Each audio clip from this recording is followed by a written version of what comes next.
अस्सलामुअलैकुम dear friends. तो आज की वीडियो में हम बात करेंगे how to calculate crank bar length and slab. Slab में हम क्रैंक बार जो यूज़ करते हैं साइड पे, उसका लेंथ हम किस तरह से, उसका कटिंग लेंथ हम किस तरह से फाइंड आउट कर सकते हैं। मैं यहाँ पे एक एग्जांपल करके आप लोगों को सारा समझा दूंगा, आप लोगों को दिखा दूंगा कि किस तरह से आप लोग क्रैंक लेंथ साइड पे फाइंड आउट कर सकते हैं और उसमें क्या क्या चीज़ें इंपॉर्टेंट हैं। तो वीडियो को लाजिम देखिएगा लास्ट तक, ताकि आप लोगों को ये कैलकुलेशन सारी समझ आ जाए। और एक बार आप लोगों को कैलकुलेशन समझ आ जाए तो उसके बाद आप लोग साइड पे ख़ुद आराम से इम्प्लीमेंट कर सकते हैं। तो मैंने यहाँ पे एक कॉलम और स्लैब का जो है वो स्केच ड्रा किया हुआ है, ये आप लोग देख लें। मैं ये स्केच पहले आप लोगों को थोड़ा सा समझाऊँ। ये है हमारे साथ कॉलम, ये भी कॉलम है, ये स्लैब है, सही है। ये उसका एक सेक्शन मैंने ड्रा किया हुआ है। यहाँ पे एक और टर्मिनोलॉजी है, क्लियर स्पेन मैंने लिखा हुआ है। इस स्लैब की क्लियर स्पेन जो है, मतलब इस कॉलम और इस कॉलम के बीच जो स्लैब आ रहा है वो है 4000 मिलीमीटर। मैं मिलीमीटर में चलूँगा इसको लेकर जाकर। और बार जो है, ये बार जो मैं यूज़ कर रहा हूँ इस पर, ये है 12 mm से मैं आप लोगों को कैलकुलेशन करके दिखाऊँगा।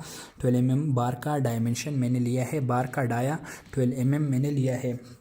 इसमें कुछ अहम पॉइंट्स है वो आप लोगों के साथ पहले मैं डिस्कस करूँ कि फार्मूले में मैं क्या क्या चीज़ें यूज़ करूँगा। तो इसमें बेंड्स डिडक्शन आएंगे। बेंड्स डिडक्शन के हवाले से मैंने पिछली वीडियो में डिटेल से कवर किया है। 45 degree bends, 90 degree bends, 135 degree bends और 180 डिग्री बेंड्स के हवाले से वो आप पीछे वीडियो में जाकर देख सकते हैं। ये वाली वीडियो मैंने डिटेल से बनाई थी, वो आप लोग पिछली वीडियो में जाकर वो देख सकते हैं कि बेंड डिडक्शंस किस डिग्री के लिए कितना बेंड डिडक्शन किया जाता है। मैं इसमें बेंड डिडक्शन यूज़ करूँगा एक, दूसरा इसमें ये क्लियर स्पेन यूज़ होगा, तीसरा इसमें LD मैंने यहाँ पे लिखा है डेवलपमेंट लेंथ। ये भी एक अहम पॉइंट है, एक अहम टर्मिनोलॉजी से आप लोगों को याद होने चाहिए। लेंथ, डेवलपमेंट लेंथ भी मैं यूज़ करूँगा इसमें मैं 40D LD जो मैं लूँगा वो मैं कितना लूँगा, लेंथ डेवलपमेंट में लूँगा 40 टाइम्स डायमीटर ऑफ बार। जो बार यूज़ होता है डायमीटर का, जो 12 mm हम यूज़ करते हैं, तो मैं 12 mm को 40 से मल्टीप्लाई करूँगा, ये मेरे साथ डेवलपमेंट लेंथ आएगा। इस क्लियर स्पेन के बाद ये यहाँ से यहाँ तक जितना लेंथ आ रहा है इसको LD बोलते हैं। इस साइड पे भी ये क्लियर स्पेन यहाँ तक है, तो यहाँ से आगे चल के ये जो 90 डिग्री बेंड दे रहा है ये क्या है, ये भी डेवलपमेंट लेन है। तो ये एक डेवलपमेंट लेन इस साइड पे, एक डेवलपमेंट लेन इस साइड पे हो जाएगा, क्लियर स्पेन हो जाएगा मेरे साथ। फिर उसके बाद मैं डिडक्शंस करूँगा, डिडक्शन। और ये 0.40, ये जो 45 डिग्री का बेंड है, इस स्लोप का कितना डिस्टेंस है, ये है 0.42D ये बनाता है। ये जो स्लोप डिस्टेंस आता है ऐसे, इसकी वैल्यू मेरे साथ क्या आती है 0.42D। कैलकुलेशन से, मैथमेटिकल कैलकुलेशन से आप लोग निकाल सकते हैं इसको। इसके डेप्थ में मैं नहीं जाऊंगा, वो आप लोग सिंपली कर सकते हैं। 45 डिग्री, ये दोनों साइड पे 45 डिग्री हमारा आता था, ये साइड D है तो ये 0.42D आता है, और ये भी 0.42D हो जाएगा। ये चीज़ मैं यूज़ करूँगा। और फिर 45 डिग्री डिडक्शंस कितने आते हैं, 1 2 3 4 टाइम्स 45 डिग्री डिडक्शन और 2 टाइम्स ये डिडक्शन आएगा। और ये D क्या चीज़ है ये भी मैं आप लोगों को समझाऊंगा कि D क्या चीज़ है। तो अगर D को भी देखा जाए तो ये D आप लोग देख सकते हैं। D को अगर देखा जाए तो ये टॉप कवर, स्लैब का टॉप कवर जो है, बॉटम कवर जो है, और साथ में ये बार का डाया। तो D को मैं यहाँ पे अगर लिखना चाहूँ तो D मेरे साथ क्या हो जाएगा, top plus bottom cover plus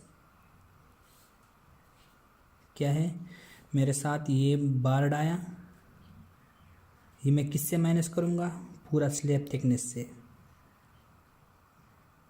तो मेरे साथ क्या फार्मूला हो जाएगा, D equal slab thickness minus top plus bottom cover plus bar dia. तो मैं यहाँ पे स्लैब कवर कितना ले रहा हूँ, टॉप और बॉटम 25 mm, 25 mm में दोनों टॉप और बॉटम कवर ले रहा हूँ, सही है। तो ये चीज़ें फार्मूले में यूज़ होंगे, फार्मूले में चल के आप लोगों को मैं समझा दूंगा, वो आप लोगों को क्लियर उधर हो जाएगा। अभी फार्मूला में इसके लिए लिख देता हूँ कि इसका कटिंग लेंथ किस तरह से फाइंड आउट कर सकेंगे। तो मैं लिख देता हूँ cutting length for bent up bars और क्रैंक बार्स। क्रैंक बार में इसको बोलता, सही है। तो क्रैंक बार का लेंथ कैलकुलेट करने के लिए मैं फार्मूला क्या लिख देता हूँ, मैं इक्वल लगाता हूँ। यहाँ पे मैं लिख दूंगा, ये फर्स्ट हम लिखेंगे क्लियर स्पेन हो जाएगा एक, प्लस 2 टाइम्स 0.42 डी हो जाएगा, 2 टाइम्स 0.42 डी। ये कौन सा लेंथ हो गया, मैंने कौन सा लेंथ लिया, ये 0.42 डी एक 42 डी एक लेंथ ये हो गया और ये एक 0.42 में, तो ये 2 दफ़ा मैंने 0.42 डी से इसको मल्टीप्लाई किया, तो ये दोनों लेंथ्स आ गए मेरे साथ। फिर आगे चल के हमारे साथ ये क्या है, एक डेवलपमेंट लेंथ ये है, एक डेवलपमेंट लेंथ ये है, तो मैं लिख देता हूँ 2 टाइम्स एल डेवलपमेंट, ये मैंने लिख दिया। इसके बाद अब इससे कुछ सब्ट्रैक्शंस किए जाएंगे। सब्ट्रैक्शंस कौन से हैं, यहाँ पे 4 टाइम्स ये 45 डिग्री बेंड्स के, तो मैं लिख देता हूँ -4 टाइम्स 45 डिग्री बेंड, सही है, 45 डिग्री मैंने लिख दिया, ये मैं माइनस करूँगा। और एक आएगा मेरे साथ 2 टाइम्स 90 डिग्री बेंड, इसके डिडक्शंस, तो ये मेरे साथ ओवरऑल इसके लिए फार्मूला हो गया। फार्मूले में अगर आप लोगों को कोई क्वेश्चंस हो वो मैं यहाँ पे अभी क्लियर कराऊंगा, तो वो आप लोगों को क्लियर हो जाएंगे। क्लियर स्पेन मेरे साथ क्या हो जाएगा, अभी मैं सारे वैल्यूज़ इधर लिख देता हूँ कि मेरे साथ कौन कौन से वैल्यूज़ क्या आते हैं, फिर इस फार्मूले में पुट करेंगे। मेरे साथ फर्स्ट में आएगा क्लियर स्पेन, मेरे साथ क्या है वो आप लोग यहाँ से देख सकते हैं, 4000 mm है, मैं mm में सारी यूनिट्स लेकर चलूँगा। 2 टाइम्स 0.42 तो ऑलरेडी हमारे साथ न्यूमेरिकल वैल्यू है, डी की वैल्यू फाइंड आउट करते हैं, तो डी के लिए क्या करूँगा मैं, डी मैंने लिख दिया यहाँ पे, top cover plus bottom cover plus bar dia, ये स्लैब थिकनेस से माइनस करेंगे। स्लैब थिकनेस में यहाँ पे 150 mm यूज़ कर रहा हूँ, सही है, स्लैब हमारे साथ है 150 mm का, फ़र्ज़ करें 15 सेंटी का, तो मैं लिख गया था 150 minus top plus bottom cover मेरे साथ क्या हो जाएगा, टॉप कवर मेरे पास है 25 -25 दोनों मैंने माइनस किए। और ये बार डाया कितना है, ये बार डाया मेरे साथ है, ये मैं इस तरह ब्रैकेट में लिख रहा हूँ, सही है, ताकि आप लोग समझिए ये सारे माइनस में है, ये इससे माइनस हो रहे हैं। और बार डाया मेरे साथ है -12 mm का डाया है, तो ये सारी चीज़ें माइनस करूँगा तो मेरे साथ डी की वैल्यू आ जाएगी 150 -50 और 12, ये मेरे साथ क्या हो जाएगा 68 हो जाएगा, आई थिंक 68 नहीं 62 हो जाएगा। तो डी की वैल्यू मेरे साथ यहाँ से क्या आ गई 88 आ गई, सही है, 88 mm, ये मेरे साथ डी की वैल्यू आ गई। अब इसमें डेवलपमेंट लेंथ में कैलकुलेट करूँगा, ये 45 डिग्री बेंड और ये कैलकुलेट करूँगा, तो ये दूसरी वैल्यू मेरे साथ आ गई। डेवलपमेंट लेंथ एल डी में क्या लेता हूँ, डी मेरे साथ है 40 टाइम्स डी मैंने कहा था आप लोगों को, तो 40 × 12 में कर लूँगा। 40 × 12 से क्या आंसर आता है, मैं थोड़ा कैलकुलेशन करके दिखाता हूँ आप लोगों को। 40 × 12 इससे आता है 480, ये 480 हो गया। तो एल डी भी मेरे साथ आ गया, 4 टाइम्स 45 डिग्री बेंड का आता है, तो 45 डिग्री बेंड के लिए मैंने आप लोगों को कहा था कि 45 डिग्री बेंड के लिए आप लोग 1D कर सकते हो, तो यहाँ से 12 आएगा।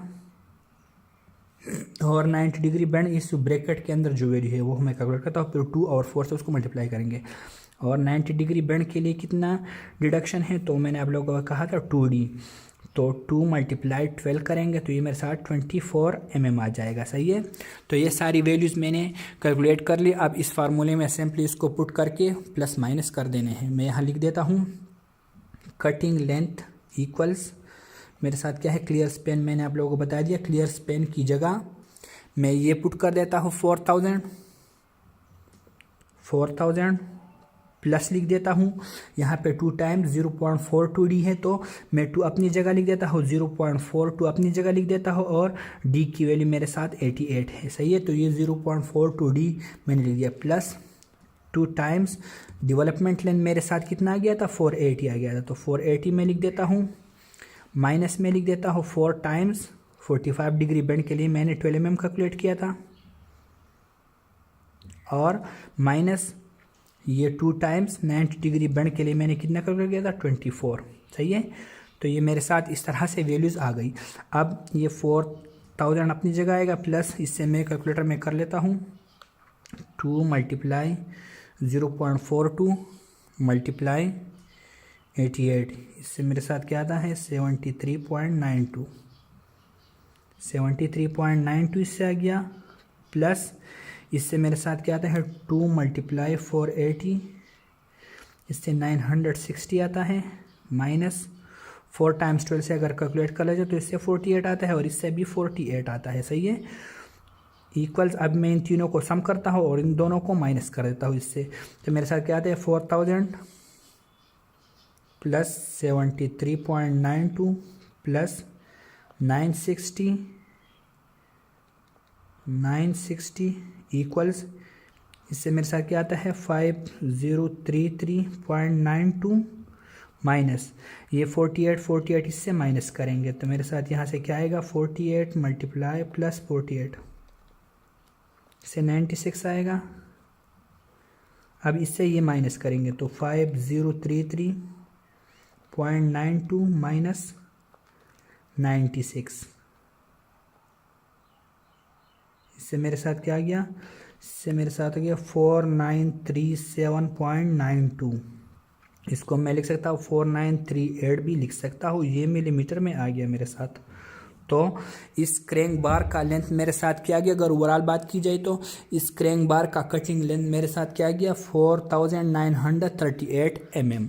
तो ये आप लोग इस तरह से कर सकते हैं। इसमें मैंने 3 से 4 चीज़ें यूज़ की। 3 से 4 चीज़ें क्या थी, एक इसका जो बेंड्स थे, बेंड्स की कैलकुलेशन मैंने कर दी। दूसरी मैंने डेवलपमेंट लेंथ का एक टर्म यूज़ किया। फिर तीसरा मैंने एक और चीज़ जो यूज़ किया वो 0.42 D, और ये D किस तरह से आ गया वो भी मैंने आप लोगों को बता दी कि स्लैब थिकनेस से टॉप बॉटम का और ये दोनों माइनस करके उसके बाद ये बार का डाया भी माइनस करेंगे। सही है, तो ये 3 से 4 चीज़ें थी जो मैंने आप लोगों को समझा दी इसी में। और क्रैंक बार की कैलकुलेट करने के लिए हर जगह आप लोग ये फार्मूला यूज़ कर सकते हैं। ये जो मैंने आप लोगों को फार्मूला बता दिया, ये फार्मूला आप लोग यूज़ कर सकते हैं क्रैंक बार को निकालने के लिए, क्रैंक बार को साइड पे निकालने के लिए इसकी कटिंग लेंथ। सही है, तो अगर आप लोगों को इसमें कोई क्वेश्चंस हो तो वो आप लोग मुझसे कमेंट सेक्शन में पूछ सकते हैं। और इंशाल्लाह मैं और भी साइड से रिलेटेड जो आप लोग इंजीनियर्स को चाहिए होगा कुछ वीडियोस वो भी और लाऊंगा। सही है, जो कैलकुलेशन रिलेटेड हो, जो बार्स और स्टील वगैरह से रिलेटेड हो, तो हमारे चैनल को ज़रूर सब्सक्राइब कर लीजिए। और अगर आप लोगों को साइड में और कोई इश्यूज़ हो, मतलब स्टील्स के हवाले से, कंक्रीट के हवाले से और कोई कैलकुलेशंस के हवाले से कोई इशू हो तो वो आप लोग मुझसे कमेंट सेक्शन में पूछ सकते हैं। इंशाल्लाह मैं उसी हवाले से आप लोगों के लिए वीडियोस ज़रूर बनाऊंगा। शुक्रिया।